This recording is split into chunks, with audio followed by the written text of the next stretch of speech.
Бұл бетті бүркемелеу, бұл маркер, мәдени шекараны бекіту. Яғни өздерінің жамағаттарын оқшаулау, қоғамнан оқшаулау, жіктеу, бөлшектеу. Сол арқылы өздерін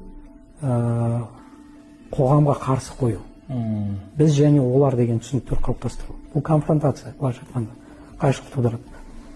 Сондықтан сол тұрғыдан. Екіншіден, бұл жалпы қоғамның өзінің де теріс көзқарасын туғызады.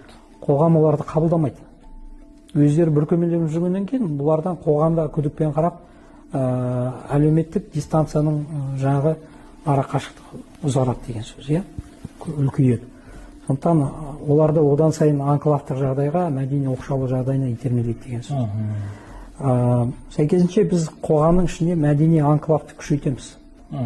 Өзімен өзі оқшауланған, өзімен өзі тіршілік ететін, бұлар ертең күні өздері бір ықшам аудандарды алып, сол жерде өмір сүруге кіріседі, сондай тәжірибе.